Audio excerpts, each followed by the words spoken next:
بسم اللہ الرحمن الرحیم۔ السلام علیکم۔ پروگرام علم و حکمت میں خوش آمدید۔ میں ہوں محمد حسن الیاس۔ ناظرین کرام، قرآن مجید اللہ کی وہ کتاب ہے جو قیامت تک انسانوں کی رہنمائی کے لیے مقرر کر دی گئی ہے۔ یہی وہ کتاب ہے جو انسانوں کے اخروی نظریات، دینی تصورات اور مذہبی رجحانات میں اختلاف کا فیصلہ کرنے والی ہے۔ ہر نظام حرف عاقل اور ہر اختلاف میں قول فیصل کی حیثیت رکھتی ہے۔ قرآن مجید نے اپنی اس حیثیت کو میزان، فرقان اور حکم کی تعبیرات سے بیان کیا ہے۔ لیکن سوال یہ ہے کہ تمام اختلافات کا فیصلہ کرنے والی یہ کتاب خود کیسے ہم تک پہنچی ہے؟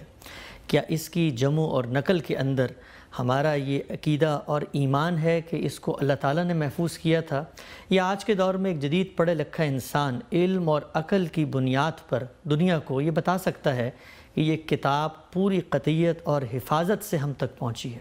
یہ تمام سوالات قرآن مجید کے حوالے سے لے کر ہم حاضر خدمت ہیں۔ ہمارے ساتھ تشریف رکھتے ہیں حضرت صاحب جناب جاوید احمد غامدی صاحب۔ السلام علیکم غامدی صاحب۔ وعلیکم السلام۔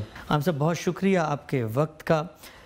گزشتہ پروگرامز میں ہم نے اس موضوع پر بات کی تھی کہ دین کا سورس یا ماخذ کیا ہے، یعنی وہ کون سی شخصیت، وہ کون سی ہستی، وہ کون سا ذریعہ ہے جو ہمیں بتائے گا کہ دنیا میں اللہ کی ہدایت ہے۔ کہ آپ نے بتایا تھا کہ وہ رسول اللہ صلی اللہ علیہ وسلم کی تنہا ذات ہے۔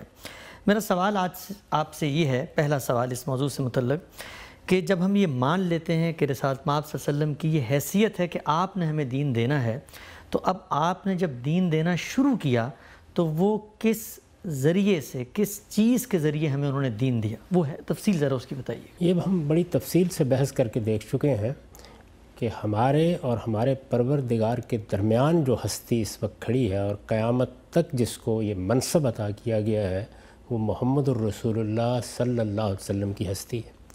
آپ کی ذات والا صفات ہے کہ جس نے اب کسی چیز کو دین قرار دینا ہے یا کسی چیز کی نفی کرنی ہے۔ چنانچہ ہم نے یہ بیان کیا تھا کہ رسالت مآب صلی اللہ علیہ وسلم کی تقریر، تصویب، قول، فعل، یہی اب قیامت تک کے لیے دین کا ماخذ ہے۔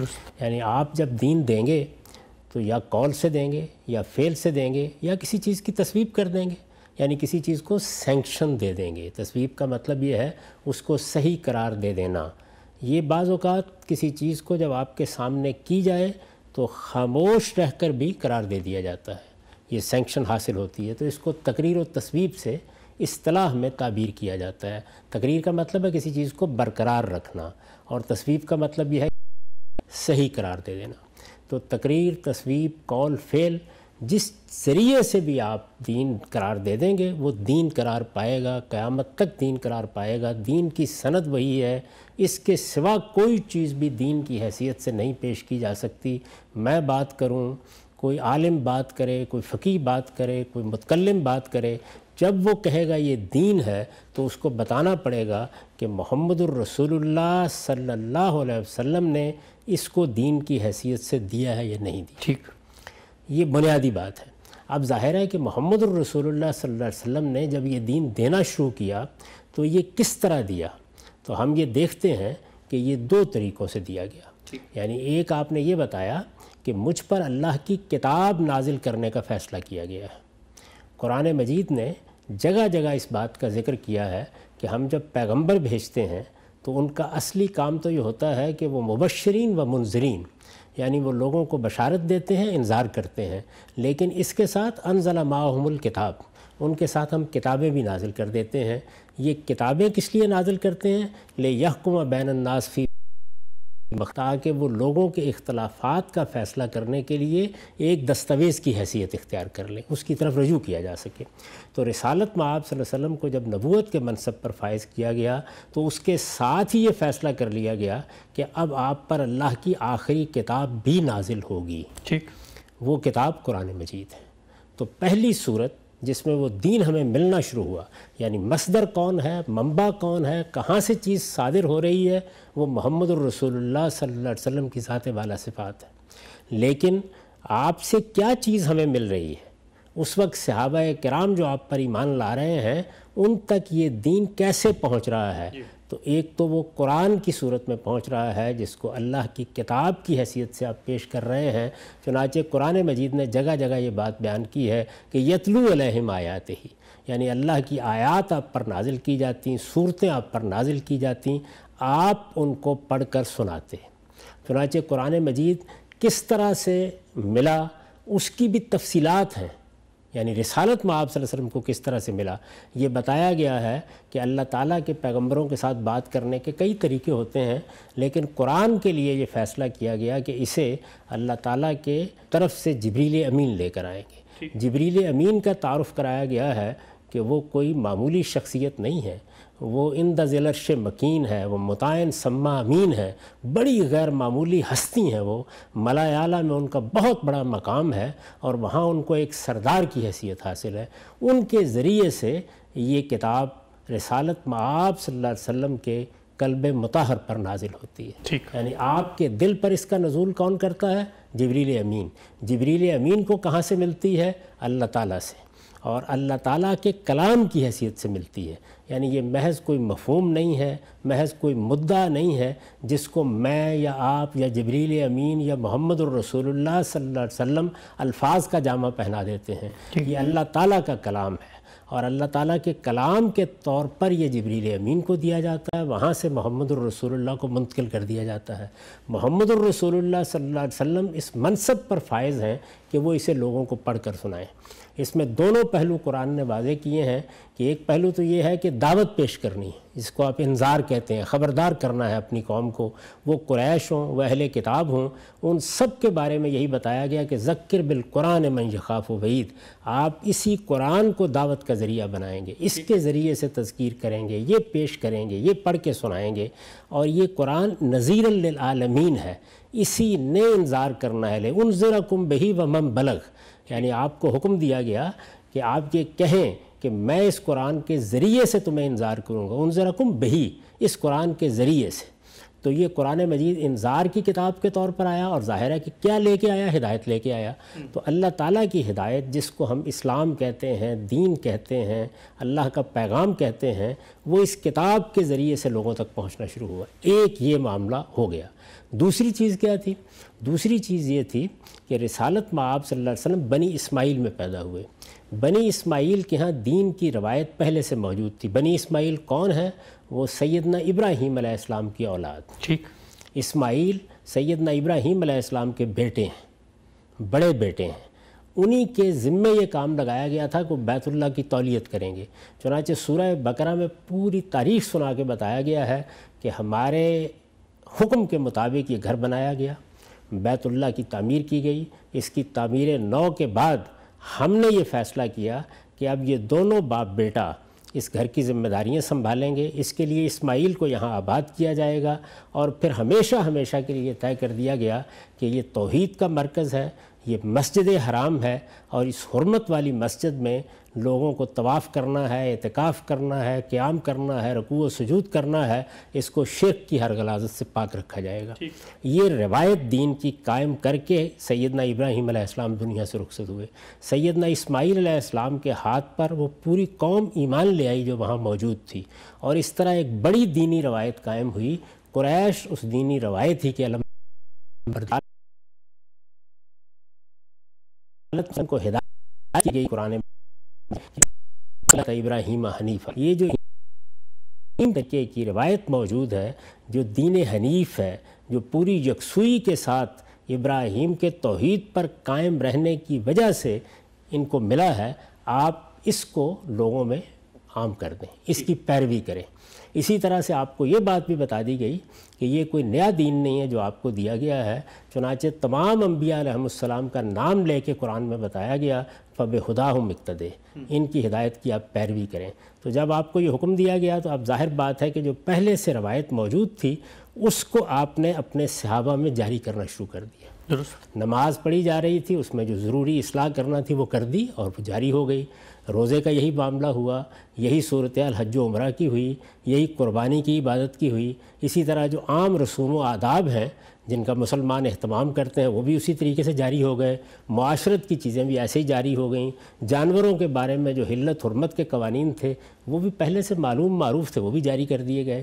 تو اس طریقے سے گویا رسالت میں آپ صلی اللہ علیہ وسلم ایک طرف قرآن دے رہے تھے اور دوسری طرف دین پر عمل کی وہ روایت جو آپ کو ملی اس کی تجدید کر کے، اس کی اصلاح کر کے، اس میں ترمیم و اضافہ کر کے اسے اب قیامت تک کے لیے اپنے ماننے والوں میں جاری کر رہے تھے۔ ٹھیک، تو دونوں چیزیں ایک ہی وقت میں شروع ہو گئیں، یعنی اللہ کی کتاب نازل ہونا شروع ہو گئی اور آپ اس کو پڑھ کر سنانے لگے، اور سنت جس کو کہا جاتا ہے جو دین ابراہیمی کی روایت تھی اصل میں یا انبیاء کا دین تھی، اس میں ضروری ترمیم، اضافہ، تجدید، اصلاح کے بعد اس کو صحابہ کرام نے اپنانا شروع کر دیا۔ جو مسلمان ہوتا وہ نماز پڑھنے لگ جاتا، اگر روزے کا حکم دیا جاتا تو روزہ رکھتے لوگ، حج و عمرہ کی روایت چلی آ رہی تھی پہلے سے، ہر سال حج و عمرہ کے لیے بھی لوگ آتے۔ تو اس طریقے سے رسالت میں آپ صلی اللہ علیہ وسلم نے دونوں کام ایک وقت میں کیے اور قرآن کی ہدایت کے مطابق کیے، ان میں کوئی تفاوت نہیں ہے یا کوئی تضاد نہیں ہے۔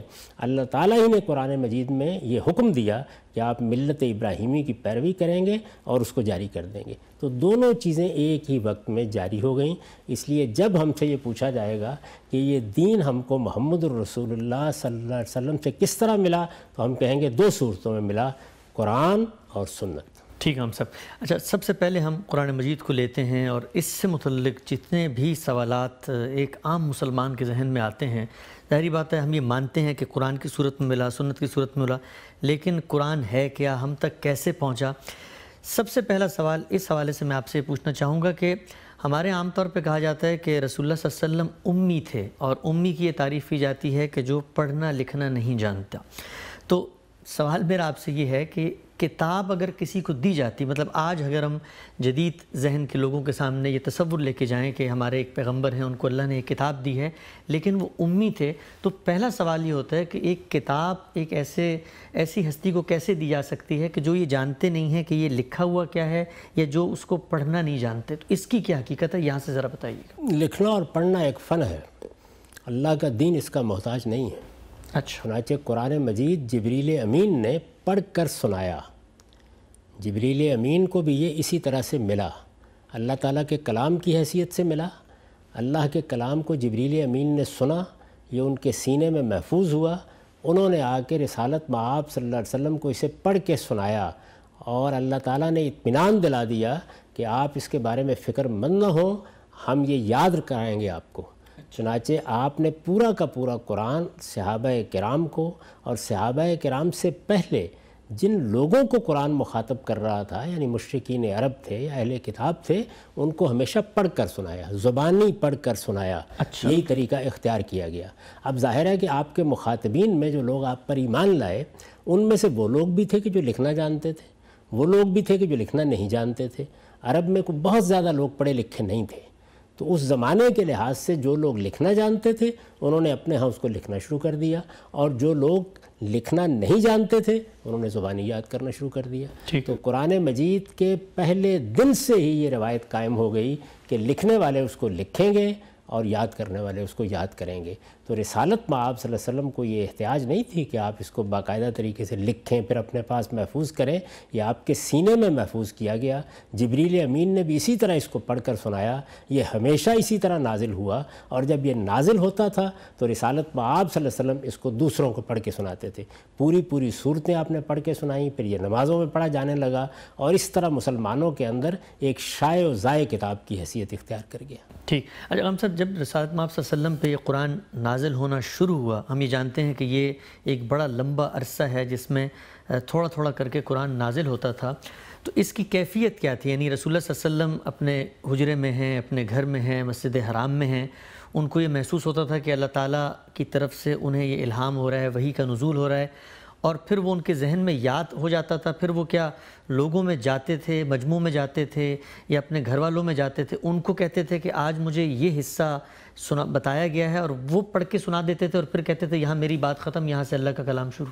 بعض روایتوں میں اس کی کچھ تفصیلات بیان ہوئی ہیں کہ آپ پر وحی کیسے نازل ہوتی تھی، لیکن وہ تفصیلات بھی بالکل جزوی نوعیت کی ہیں۔ ٹھیک، یعنی نہیں کہا جا سکتا کہ ہر وقت یہی صورتحال ہوتی تھی، یا یہ بعض موقعوں کی تفصیلات ہیں جو راویوں نے اپنے طریقے سے بیان کر دی ہیں. ٹھیک. تو ان میں یہ بیان کیا گیا ہے کہ رسالت میں آپ صلی اللہ علیہ وسلم ایک بوجھ سا محسوس کرتے تھے اور اس کے بعد پھر آپ کے اوپر نزول شروع ہو جاتا تھا.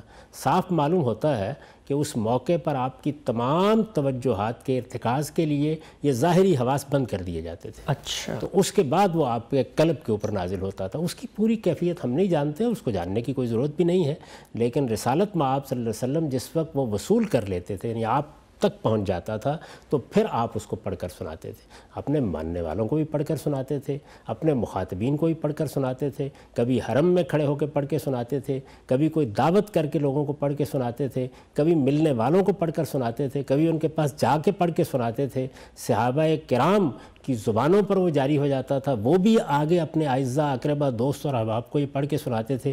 تو اس طرح گویا اس چھوٹی سی بستی میں جس کو آپ مکے کے نام سے جانتے ہیں، یہ قرآن شائع و ضائع ہو رہا تھا. ٹھیک ٹھیک ٹھیک. اچھا غلام صاحب، آپ نے بھی فرمایا کہ اپنے ماننے والوں کو بھی پڑھ کے سناتے تھے اور اپنے جو نہ ماننے والے ہیں، تو جو نہ ماننے والے ہیں، مثال کے طور پہ رسول اللہ صلی اللہ علیہ وسلم مکے کی گلی میں نکلے ہیں اور قرآن کا ان پہ نزول ہوا اور انہوں نے کوئی بات کی، ابو جہل سے کی، ابو لہب سے کی، تو اب سوال یہ ہے کہ اس موقع پہ جو آپ صلی اللہ علیہ وسلم نے بات کی، ماننے والوں کے سامنے بات کرتے ہیں تو وہ تو لکھ لیتے ہیں، جو منکرین ہیں وہ تو ظاہری بات ہے قرآن مجید کو محفوظ نہیں کریں گے، تو اس موقع کا کلام پھر کیسے محفوظ ہوتا تھا؟ نہیں، وہ تو صحابہ کرام ساتھ ساتھ اس کو کر رہے تھے، یعنی دونوں کام ایک ہی وقت میں ہو رہے تھے.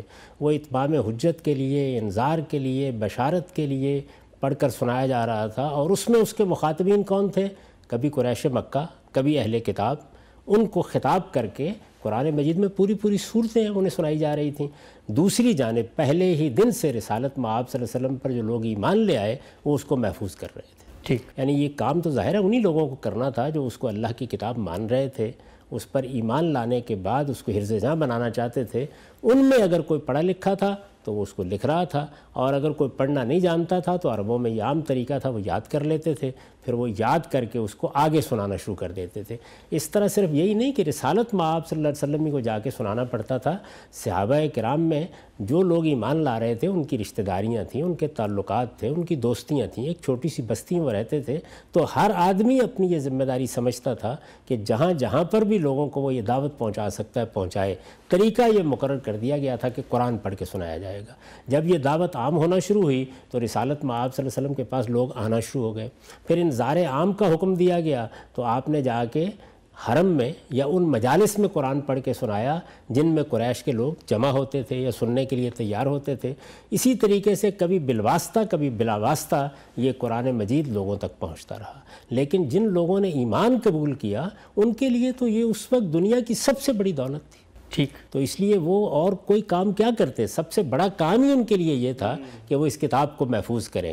اور یاد کرنے والے جو پڑھنا لکھنا نہیں جانتے تھے وہ فوراً وہ صورتیں یاد کرنا شروع کر دیتے جو رسالت میں آپ صلی اللہ علیہ وسلم ان کو سناتے. رسالت میں آپ صلی اللہ علیہ وسلم کی مجلس میں آ کے وہ آپ سے پوچھتے، آپ کو پڑھ کے سناتے. بارہا ایسا ہوا کہ خود حضور نے فرمائش کی اور کسی صحابی نے آپ کو قرآن پڑھ کے سنایا. اچھا. تو اس طرح یہ قرآن کا باہمی مذاکرہ یہ گویا مسلمانوں کی اس وقت کی سب سے بڑی ایکٹیویٹی تھی، سب سے بڑی مصروفیت یہی تھی. یہی کام وہ کرتے تھے، اسی پہ مشغول تھے. ٹھیک. اچھا غلام صاحب، ابھی آپ نے یہ بات ذکر کی کہ لوگ لکھنے والے لیتے تھے، یاد کرنے والے یاد کر لیتے تھے.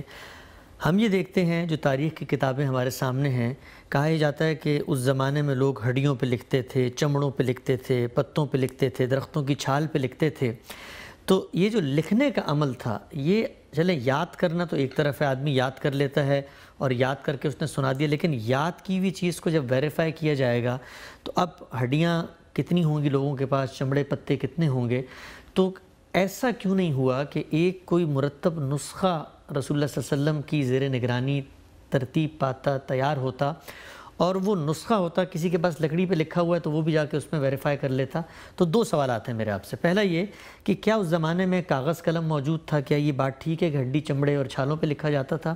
اور دوسری بات کہ رسالت میں آپ صلی اللہ علیہ وسلم کی سب سے بڑی ذمہ داری، لوگ یہ پوچھتے ہیں کہ قرآن مجید دینا تھی، تو قرآن کا جو نسخہ ہے اولین، کوئی آپ کا اپنا ذاتی نسخہ ہوتا جس کی طرف سب لوگ رجوع کرتے اور وہاں سے ویریفائی کر لیتے؟ دیکھیے، یہ محض افسانہ ہے جو آپ بیان فرما رہے ہیں. قرآن مجید خود جگہ جگہ ذکر کرتا ہے اس بات کا کہ وہ فی صحف مکرمہ ہے، باقاعدہ طریقے سے اس کو لکھا گیا ہے. لوگ اس کو اسی طرح تصنیف کے طور پر لکھ رہے ہیں جس طرح کتابیں لکھی جاتی ہیں، اہتمام کے ساتھ اس کی کتابت ہوتی ہے، اس کے جو نسخے تیار کیے جاتے ہیں ان کو صحف سے تعبیر کیا گیا ہے۔ اسی طریقے سے کرتاس کا ذکر خود قرآن مجید میں موجود ہے، فرقم منشور کا ذکر خود قرآن میں موجود ہے۔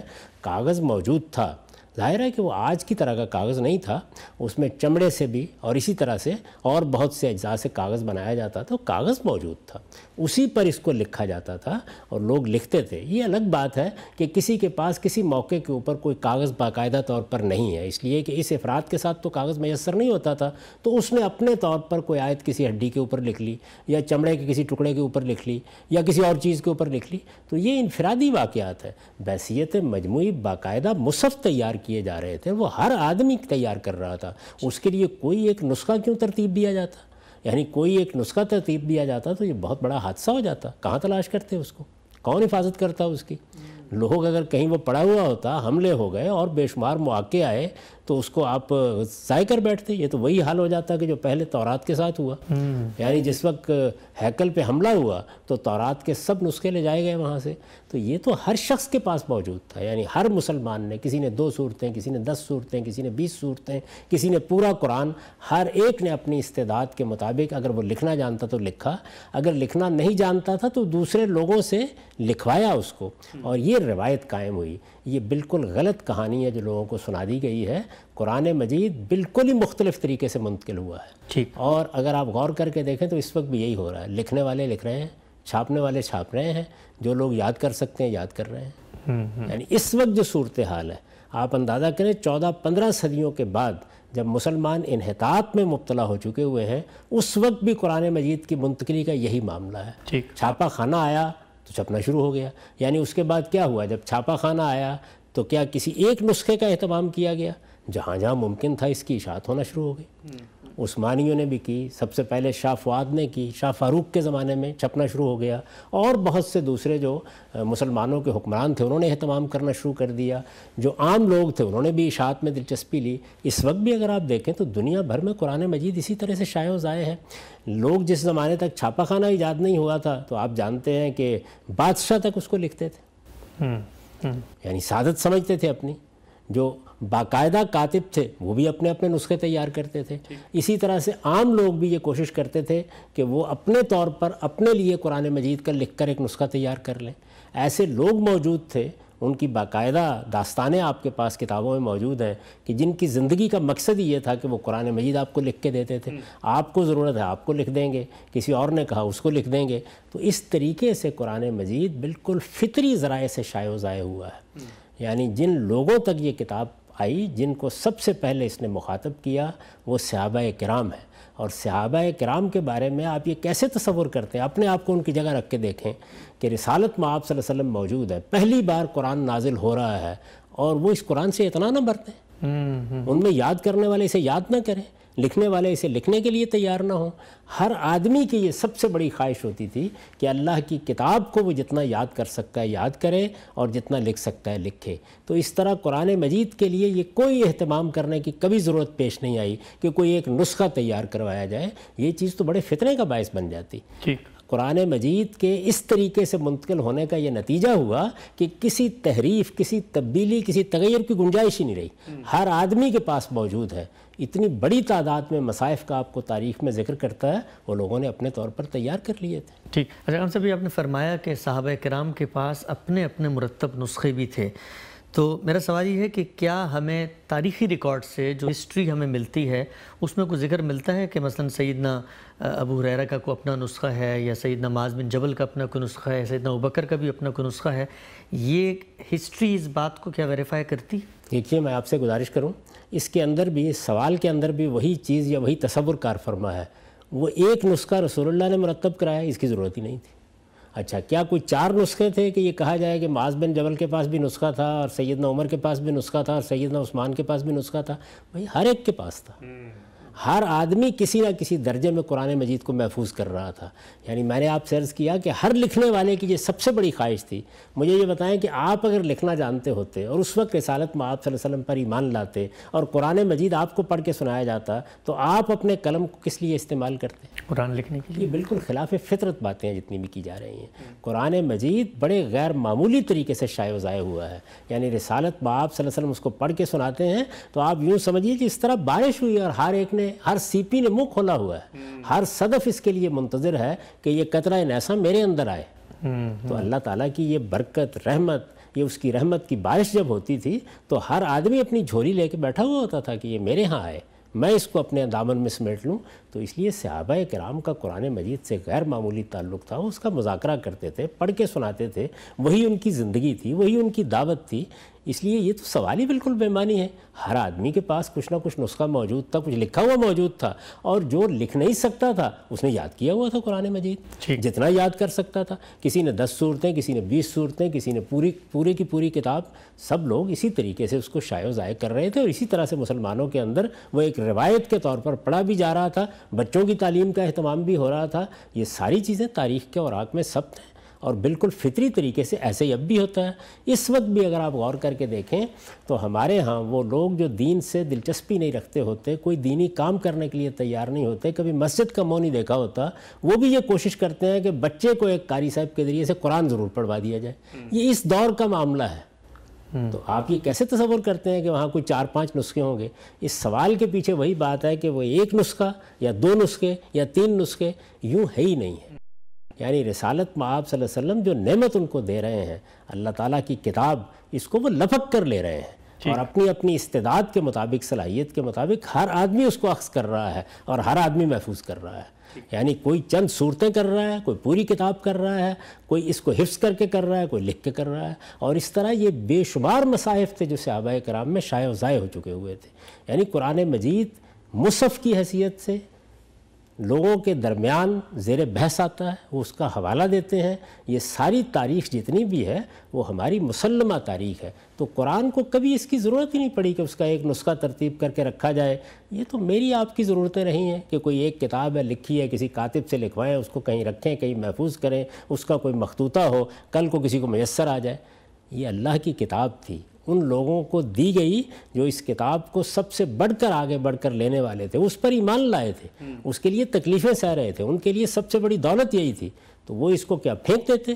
نہیں، انہوں نے اس کو سمیٹا اور کبھی اپنے دامن میں لیا تو اپنے سینے میں چھپایا اور کبھی سفینوں میں اس کو محفوظ کر لیا. ٹھیک، ہم سب آگے بڑھاتے ہیں اس بحث کو. آپ نے کہا کہ تاریخی طور پر ایک چیز اسٹیبلش ہے.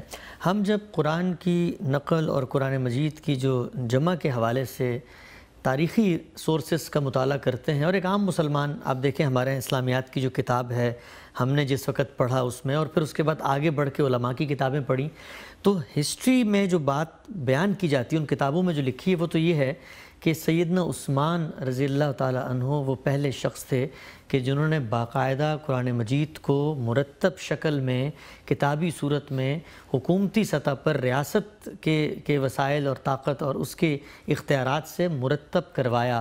ورنہ اس سے پہلے کیا تھا کہ مختلف جگہوں پہ لکھا ہوا تو تھا، ٹھیک ہے، اتنی بات آپ کی کہ لوگوں نے چھال پہ لکھا ہوا یا کہیں، یا کسی کے پاس کچھ نسخہ ہے تھوڑا بہت اس میں موجود ہے، کتاب بھی ہو سکتی ہے، لیکن ہسٹری کا جو ریفرنس ہمارے ہاں اسلامی تاریخ میں ہے اس میں تو ہر جگہ سیدنا عثمان کا ذکر آتا ہے. تو پھر یہ ذکر کہاں سے آیا؟ سیدنا عثمان نے وہی خدمت انجام دی جو مسلمانوں کے اکثر حکمران انجام دیتے رہے ہیں. اس وقت آپ یہ دیکھیے کہ سعودی عرب میں ایک باقاعدہ ادارہ قائم کیا گیا جو صرف قرآن مجید شائع و ضائع کرتا ہے. اسی طریقے سے جب چھاپہ خانہ شروع ہوا تو بڑے اہتمام کے ساتھ قرآن مجید کا وہ نسخہ تیار کروایا گیا جو مصر سے شائع ہوا. اچھا، ایسے ہی مستشرقین نے قرآن مجید کو چھاپا.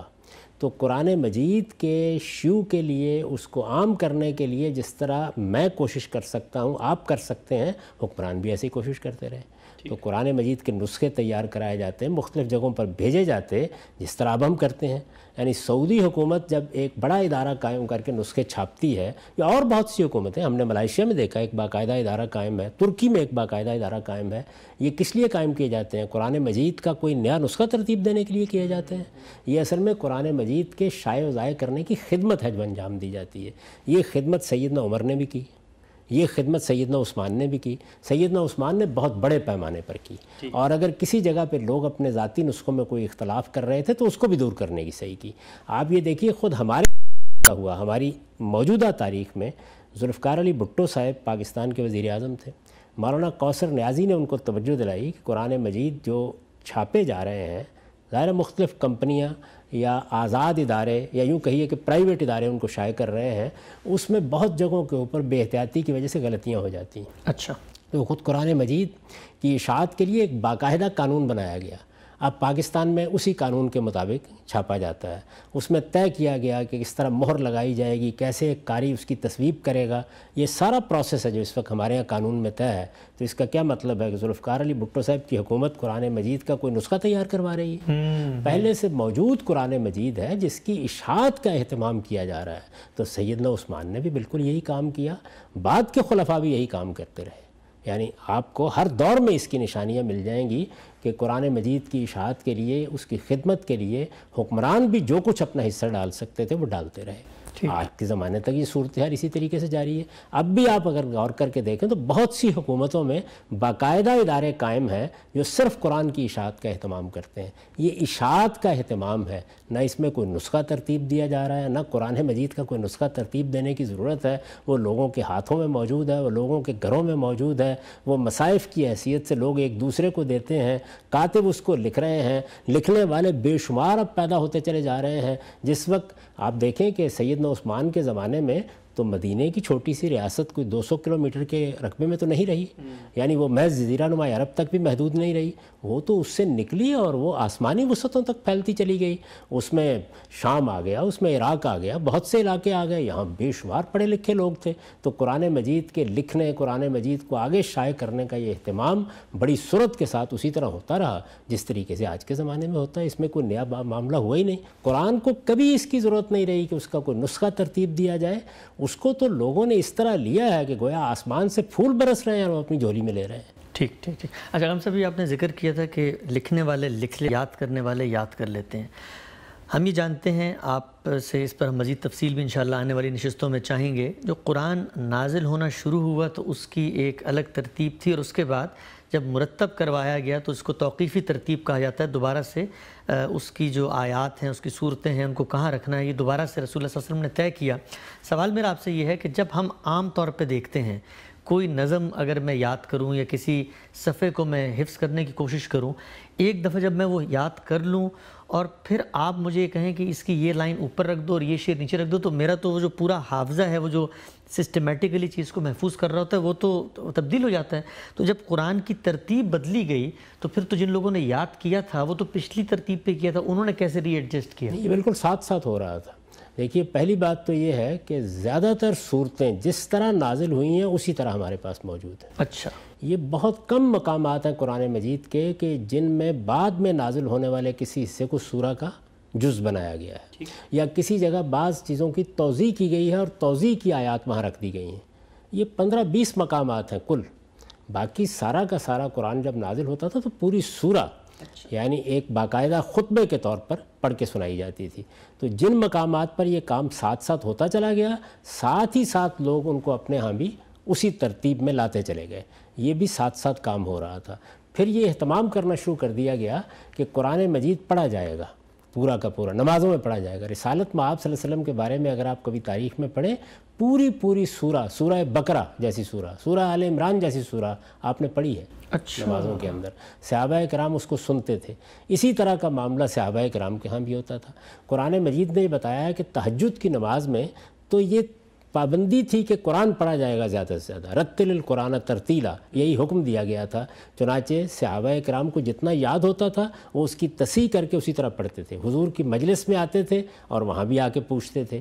پھر آخری زمانے میں خاص طور پر یہ اہتمام ہوا کہ جبریل امین نے پورا کا پورا قرآن رسالت مآب صلی اللہ علیہ وسلم کو اس ترتیب کے ساتھ, جو ترتیب اس وقت ہمارے پاس موجود ہے, یعنی جس طرح اب ہمارے پاس قرآن ہے, جب اس کو ترتیب دے دیا گیا تو پورا قرآن الحمد سے الناس تک جبریل امین نے پڑھا رمضان میں, اور رسول اللہ صلی اللہ علیہ وسلم نے سنا.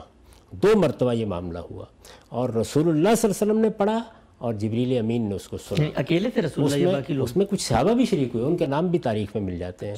تو اس وجہ سے قرآن مجید کے معاملے میں یہ اہتمام کیا گیا، اور اللہ تعالیٰ نے اس کی ضمانت دی کہ انا علینا جمع و قرآن ہو، یعنی ہم اس قرآن مجید کو ترتیب بھی خود دیں گے، پھر اس پورے کے پورے کو دوبارہ پڑھیں گے بھی، فیضا کرانا ہو فتب قرآن، جب ہم اس کو اس وقت قرات کریں گے تو اب قیامت تک کے لیے آپ اس کی پیروی کریں گے۔ تو اس طرح اللہ تعالیٰ کے اپنے اہتمام میں جبریل امین کے ذریعے سے یہ قرآن مجید ترتیب دیا گیا، اس کی صورتوں کو اسی صورت میں رکھا گیا جس صورت میں اب وہ ہمارے پاس ہیں۔ جس جگہ کہا گیا کہ بسم اللہ الرحمن الرحیم لکھنی ہے لکھی گئی، جہاں کہا گیا نہیں لکھنی وہاں نہیں لکھی گئی۔ یہ اسی ترتیب کے ساتھ رسالت مآب صلی اللہ علیہ وسلم کی اپنی زندگی میں بالکل مرتب ہو کر صحابہ کرام کے سینوں میں محفوظ ہوا، اور سفینوں میں جہاں لکھا ہوا موجود تھا وہاں لوگوں نے اسی کے مطابق اس کی تصحیح کر لی، اور پھر یہ نسخے مسلمانوں میں شائع و ضائع ہو گئے۔ ٹھیک، اچھا خان صاحب، آپ نے سورہ قیامہ کی آیت تلاوت فرمائی، میں اگر ایک سادہ سا سوال پوچھوں کہ جس طرح پیرلل تاریخی متضاد روایات بھی ہیں، اس طرح میں نے بھی ذکر کیا کہ کہا جاتا ہے سیدنا عثمان کے دور میں ہوا، آپ نے بڑی اچھی اس کی وضاحت کی، جو مختلف نظریات لوگ پیش کر رہے ہوں تو کیا ایک مسلمان خود قرآن کا اگر بیان پیش کرنا چاہے یہ ثابت کرنے کے لیے کہ رسول اللہ صلی اللہ علیہ وسلم کی زندگی میں آپ کی حیات مبارک کے دوران ہی قرآن پورا کا پورا مرتب ہو چکا تھا اور قرآن نے خود اس کو کسی ایک جگہ پر واضح کر دیا، تو وہ پھر کیا ریفرنس قرآن سے ہم کو دے سکتے ہیں اس کا؟ یہ سورہ قیامہ میں جو بیان کیا گیا اس میں پورے قرآن مجید کے نزول کی تفصیل بیان کر دی گئی ہے۔ اچھا، یعنی اللہ تعالیٰ نے یہ بتا دیا ہے کہ آپ پریشان نہ ہوں۔ صاف معلوم ہوتا ہے کہ رسالت مآب صلی اللہ علیہ وسلم ظاہر اشتیاق بھی رکھتے تھے کہ قرآن آ رہا ہے، یہ جلد سے جلد آپ کو ملے، اس کے لیے بھی آپ کے اندر ایک اشتیاق موجود تھا۔ پھر یہ کہ محفوظ کرنے کے معاملے میں بھی ایک تردد ہوتا ہے، یہ ترتیب دیا جانا ہے، یہ بھی آپ محسوس کرتے تھے کہ میری ذمہ داری ہے۔ تو اللہ تعالیٰ نے ایک موقع پر آپ سے یہ کہا کہ لا تحرک بہ لسانک لتعجل بہ، یعنی اس کو جلد پا لینے کے لیے آپ کو اس کے اوپر تیز تیز زبان چلانے کی کوئی ضرورت نہیں ہے۔ انا علینا جمع و قرآن، یہ ہماری ذمہ داری ہے، کتاب ہم نے نازل آپ کو جمع کریں گے، ترتیب دیں گے، اور اس کے بعد پھر اس کو پڑھیں گے۔ انا علینا جمع و قرآن، یعنی یہ اس وقت پڑھا جا رہا ہے، یہ ترتیب کے بعد پھر پڑھا جائے گا۔ یہی میں نے آپ سے عرض کیا نا کہ جبریل امین نے آ کر پھر اس کو پڑھ کے سنایا، رسالت مآب صلی اللہ علیہ وسلم نے جبریل امین کو پڑھ کے سنایا 2 مرتبہ، یعنی آخری زمانے میں رمضان کے مہینے میں 2 مرتبہ یہ مذاکرہ ہوا، اور اللہ تعالیٰ نے گویا اپنے اذن سے، اپنے حکم سے اس کو اس طرح سے ترتیب دے دیا جس طرح یہ ہمارے پاس موجود ہے۔ انا علینا جمع ہو، یہ کہا کہ یہ ذمہ داری ہماری ہے، ہم اس کو پڑھیں گے۔ فیضا کرانا فتب قرآن، جب اس کو اس وقت پڑھا جائے گا تو پھر قیامت تک کے لیے اسی قرات کی پیروی ہوگی۔ ظاہر ہے اسی قرات کی پیروی کا مطلب یہ ہے کہ اگر پہلے کوئی معاملہ ایسا تھا جس کو اب تبدیل کیا گیا ہے تو آپ اسی کی پیروی کریں گے جس صورت میں اب آپ کو دیا جا رہا ہے۔ صورتوں کو جس طرح اب رکھا گیا ہے اسی کی پیروی کریں گے، کتاب جس طرح مرتب کی گئی ہے اسی کی پیروی کریں گے۔ تو قرآن مجید جب پڑھا جا رہا ہے جبریل امین کی طرف سے تو حکم دے دیا گیا کہ فتب قرآن، اب اس کی پیروی ہوگی۔ اور پھر کہا گیا ثم انا علینا بیانہ، اگر کسی جگہ کوئی سوالات رہ جائیں گے جن کی توضیح مقصود ہوگی وہ بھی ہم خود کریں گے۔ چنانچہ قرآن مجید میں وہ مقامات متعین ہیں کہ جن میں اللہ تعالیٰ کی طرف سے بعض چیزوں کی توضیح کی گئی اور ان کو ضمیمے کے طور پر وہاں رکھ دیا گیا ہے۔ اس کے بعد عام طور پر یہ آیت آتی ہے کذالک یبین اللہ آیاتہ، اللہ تعالیٰ اسی طرح اپنی آیتوں کی وضاحت کرتا ہے۔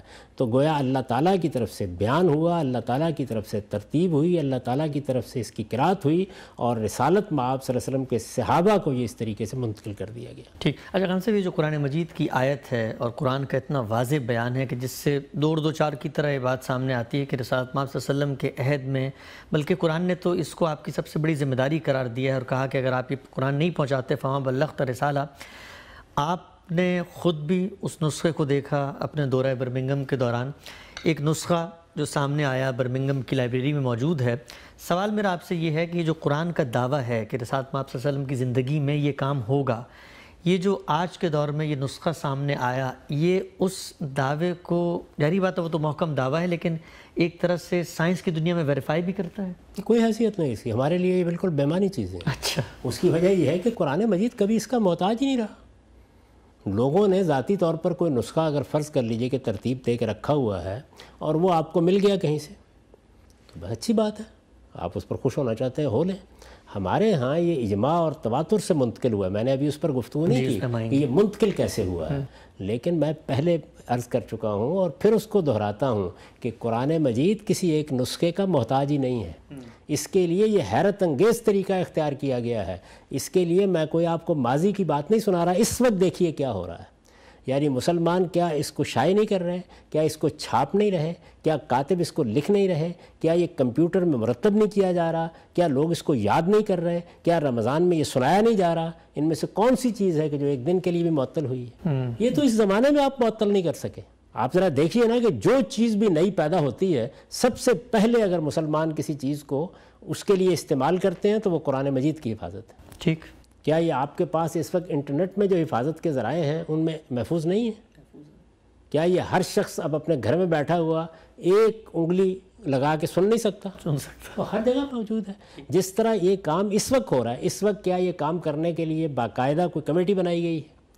کیا حکومتوں نے اس کا کوئی اہتمام؟ حکومتیں بھی اپنا حصہ ڈال رہی ہیں، ادارے بھی اپنے حصہ ڈال رہے ہیں، عوام بھی اس میں اپنی خدمت کر رہے ہیں، علماء بھی اس میں اپنا کام انجام دے رہے ہیں.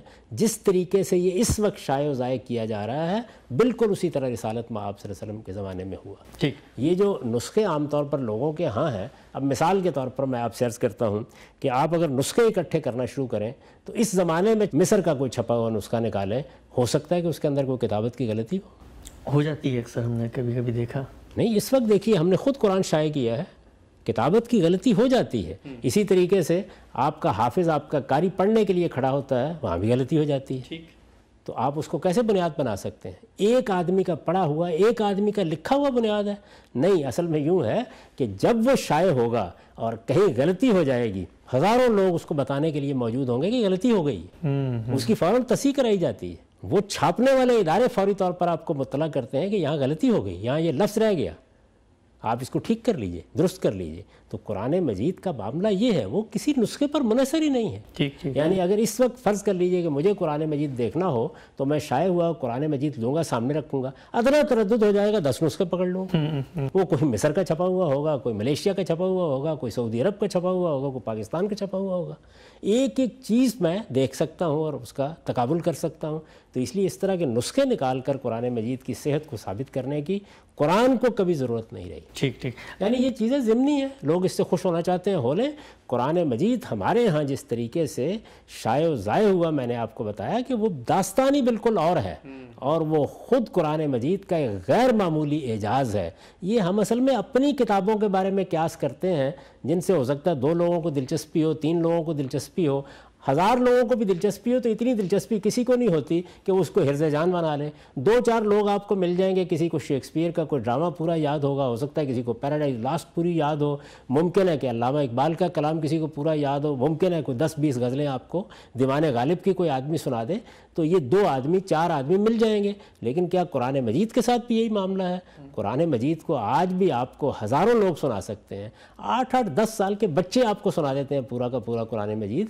تو قرآن پہلے دن سے اسی طرح منتقل ہو رہا ہے، وہ کسی نسخے کا محتاج نہیں. ٹھیک. اچھا ہم سب محض معلومات کی حد تک میں آپ سے پوچھنا چاہ رہا ہوں کہ وہ جو برمنگم کے اندر نسخہ دریافت ہوا اور آپ نے وہ دیکھا بھی، یہ جو مفروضہ جس کا میں نے ابتدا میں ذکر کیا تھا کہ اس زمانے میں حالات ایسے نہیں تھے، وسائل ایسے نہیں تھے، لوگ ہڈی چمڑے چھال پتوں پہ لکھتے تھے، تو کیا اور اس نسخے کی کاربن ڈیٹنگ ہوئی ہے، معلوم ہوا ہے کہ وہ رسول اللہ صلی اللہ علیہ وسلم کے عہد یا اس کے قریب کے زمانے کا ہی ہے.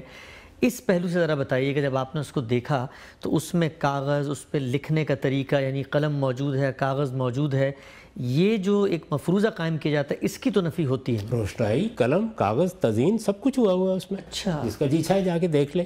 لیکن میں یہ عرض کرتا ہوں کہ ہمارے لیے وہ بڑی ضمنی سی چیز ہے، یعنی ہم جانتے ہیں کہ ایسے ہی ہوا ہے. ہمارے ہاں اس نسخے نے یا اس چند کاغذوں کے دریافت نے علم میں کوئی اضافہ نہیں کیا. ٹھیک ٹھیک ٹھیک. یعنی ایک ایسی چیز کہ جس سے ہر مسلمان واقف ہے. مسلمانوں کے ہاں قرآن مجید کوئی ایسی اجنبی چیز نہیں ہے کہ ہم تو فراموش کر چکے تھے، ہمیں نہیں معلوم تھا قرآن کہاں پایا جاتا ہے، اب کسی نے 2-4 کاغذ دریافت کر لیے اور وہ ہمیں بتا رہا ہے. ٹھیک. رسالت مآب صلی اللہ علیہ وسلم کے زمانے ہی سے یہ اسی طریقے سے لکھا جا رہا ہے، اور کاغذ بھی موجود رہے ہیں، قلم بھی موجود رہے ہیں، روشنائی بھی موجود رہی ہے، اس کی تزئین کا ذوق بھی موجود رہا ہے، لکھنے والے بھی موجود رہے ہیں. جو خط کسی زمانے میں ہے اس میں وہ لکھا جا رہا ہے اسی طریقے سے. اور وہ تو اس خط کا بھی محتاج نہیں ہے کہ اس کے اندر کوئی نقص ہے. اگر یعنی قرآن مجید کی اس وقت جو کتابت ہمارے پاس ہے اس میں لکھنے والوں نے بعض غلطیاں کی ہوئی ہیں، لیکن ہم ان کو بالکل ٹھیک پڑھتے ہیں۔ کیوں؟ اس کی وجہ یہ ہے کہ اس میں حفاظت کا بندوبست اس طرح کیا گیا ہے کہ لکھنے والے نے جو کچھ لکھا ہے اصل میں پڑھنے والا اس کو پڑھے گا، دونوں چیزیں مل کے اس کی تصویب کرتی ہیں۔ اور آج بھی ایسے ہی ہے، آپ دیکھیں کہ وہ حافظ جس نے قرآن یاد کیا ہوتا ہے، کسی نسخے سے یاد کیا ہوتا ہے یا کسی اور حافظ نے اس کو یاد کرایا ہوتا ہے، وہ جب تراویح میں اس کو آپ کو سنانے کے لیے کھڑا ہوتا ہے تو پیچھے 2 لوگ کھڑے ہوتے ہیں جو اس کی تصحیح کر رہے ہوتے ہیں اور بتا رہے ہوتے ہیں۔ اس کے بعد اگر فرض کر لیجئے کہ ان کے مابین اختلاف ہو جائے تو 10 لوگ جمع ہو جائیں گے جو یہ بتائیں گے کہ اصل میں تو آیت اس طرح سے ہے، اس میں ماضی پیچھے یہ ہے، اس میں آگے یہ ہے، ہر آدمی بتانے کے لیے تیار ہے۔ تو قرآن مجید کے ساتھ جو اللہ تعالیٰ کا یہ اہتمام ہے، اصل میں یہ اہتمام اتنا یونیک ہے، اتنا منفرد ہے کہ اس اہتمام کو لوگ ہضم ہی نہیں کر پاتے کہ اچھا یہ بھی ہو سکتا ہے، یہی ہوا ہے اس زمین کے اوپر۔ اور قرآن مجید کا یہ اپنا اعجاز ہے، اللہ تعالیٰ نے جو یہ فرمایا تھا کہ انا لہو لحافظون، ہم اس کی حفاظت کریں گے، تو اس کے لیے طریقہ یہ اختیار کیا گیا کہ اس میں نقب لگانے کا امکان ہی نہیں ہے۔ اگر کوئی ایک نسخہ ہوتا تو 2 کاغذ آپ پھاڑ لیتے، پھر کیا کرتے؟ ابن خلدون کی جو تاریخ ہے اس میں سے 30 صفحے غائب ہو گئے، کیا کر لیا آپ نے؟ کون کر لیتا اس میں؟ پھر جا کے ہم تلاش کرتے، اچھا اس کو رکھتے کہاں؟ چوری ہو جاتا ہے اگر، یعنی فرض کر لیجئے کہ کوئی آدمی یہی کہہ دیتا ہے کہ یہ تو وہ نسخہ ہی نہیں ہے، رات کو کوئی چرا کے لے گیا ہے۔ تو یہ تو بڑی ہی بےمانی باتیں ہیں جو بعض لوگ کرتے ہیں۔ قرآن مجید کے لیے جو اللہ تعالیٰ نے اہتمام کیا ہے وہ اتنا غیر معمولی اہتمام ہے کہ اس میں ادنا درجے میں کسی دراندازی کا امکان ہی باقی نہیں رہا، وہ ہر ایک کے پاس ہے، اس لیے کوئی اس میں کوئی ادنا تحریف تو کر کے دکھائے۔ ٹھیک ٹھیک ٹھیک۔ تو اس وقت بھی صورتحال یہی ہے، یعنی کوئی جا کے اس میں سے 2 ورق نکال سکتا ہے، کوئی جا کے اطمینان کے ساتھ دروازہ کھول کے وہاں میں کسی لفظ میں تبدیلی کر سکتا ہے، کر لے۔ 10 لوگ اس کی تصحیح کرنے کے لیے موجود ہوں گے، 20 لوگ اس کی تردید کرنے کے لیے موجود ہوں گے، ایک جم غفیر ہے کہ جس کے پاس اللہ کی کتاب موجود ہے۔ تو اس لیے قرآن مجید کے بارے میں اس غلط فہمی کو دور کرنا چاہیے۔ ٹھیک، ہم سب آخری سوال مختصراً میں آپ سے پوچھنا چاہوں گا، کہا ہی جاتا ہے کہ قرآن جس زمانے میں نازل ہوا لوگ لکھتے تھے تو اس پہ نقطے نہیں ہوتے تھے، تو اب اگر نقطے اس وقت نہیں تھے، نقطے بعد میں ڈالے گئے، تو بعد میں ڈالنے کا کام تو انسانوں نے کیا نا، کہ نقطے تو اوپر نیچے کوئی شخص یہ کہہ سکتا ہے جدید دور میں کہ جی نقطے تو انسانوں نے ڈالے۔ آپ نے پھر اس بات کو فراموش کر دیا۔ دیکھیے بات یہ ہے کہ یہ بات بھی اپنی جگہ درست نہیں ہے، یعنی نقطے نہیں تھے تو نشانات موجود تھے۔ اچھا، کس طریقے سے کسی چیز کو نمایاں کیا جاتا ہے، ملتے جلتے حروف کی آوازوں میں کیسے فرق کیا جاتا ہے، یہ ساری چیزیں پہلے دن سے موجود تھیں، لیکن نہ ہو کیا فرق پڑتا ہے؟ یعنی ہم تو اصل میں کر یہ رہے ہیں کہ دونوں چیزوں کو بیک وقت لے کے چل رہے ہیں، لکھا ہوا پڑھا بھی جا رہا لکھا ہوا بھی پڑھا ہوا بھی ہے۔ یہی وہ کمال ہے کہ جس کے بعد اس کا کوئی امکان ہی باقی نہیں رہا کہ آپ وہاں پر کوئی نقص دکھا سکیں۔ اگر فرض کر لیجئے کہ لکھنے میں کوئی چیز واضح نہیں ہو رہی تو پڑھنے میں تو واضح ہوگی نا ہر حال میں۔ تو قرآن مجید میں اصل جس چیز کو بنایا گیا ہے وہ قولی تواتر ہے، یعنی قرآن کو ہم زبان سے بولتے ہیں، اور جب زبان سے بولتے ہیں تو اس کا امکان ہی ختم ہو جاتا ہے کہ یہاں کوئی نقطہ نہیں تھا یا اعراب نہیں تھے، اس لیے کہ بولتے وقت تو اعراب بھی بولے جا رہے ہیں اور نقطے بھی بولے جا رہے ہیں۔ ٹھیک ٹھیک ٹھیک۔ تو قرآن مجید کو عرب لہجے میں پڑھتے، پھر اس کے لہجے کو محفوظ کیا گیا۔ یعنی آپ دیکھیں کہ یہ جو قاری حضرات ہیں جن کے نام آپ پڑھتے ہیں کتابوں میں، یہ چیز آگے زیر بحث آئے گی تو میں عرض کروں گا، انہوں نے کیا کیا ہے، انہوں نے عرب لہجے تک کو محفوظ کیا ہے، اس کے لیے مدارس بنے، اس میں لوگوں نے پڑھایا اس کو۔ آج بھی وہ لہجہ ہے، یہ جس کو آپ تجوید کہتے ہیں، قرات کہتے ہیں، یہ کیا چیز ہے؟ یہ عرب لہجہ ہے۔ ٹھیک، ہم سب یعنی عربوں کے لہجے میں آپ اندازہ کیجئے کہ آپ انگریزی زبان کی کوئی کتاب پڑھتے ہیں، آپ انڈین ایکسنٹ میں پڑھ لیتے ہیں، وہ کسی انگلستان کے آدمی لکھے امریکن ایکسنٹ میں پڑھ لیتے ہیں۔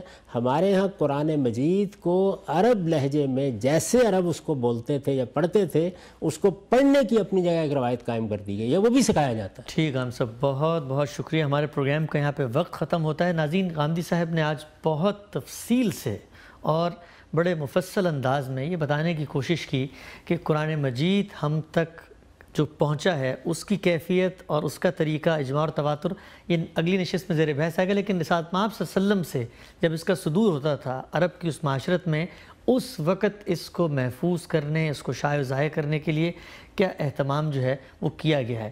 اس موضوع میں ابھی بہت سارے سوالات ہیں، مثلاً یہ کہ کاتبین وحی کی کیا حقیقت ہے۔ کہا جاتا ہے کہ کچھ لوگ اس کام پر مامور کیے گئے تھے، اور اس کے بعد سب سے بڑا سوال کہ اس زمانے میں تو یہ حفاظت ہوئی، آج مجھ تک یہ 1400 سال میں ٹریول کر کے کیسے پہنچا ہے؟ ان تمام موضوعات پہ ہم اگلی نشست میں بات کریں گے۔ پروگرام میں اس موضوع سے متعلق اگر کوئی سوال ہو تو ہمیں ای میل کیجیے۔ میزبان محمد حسن الیاس کو اجازت دیجیے۔ اللہ حافظ۔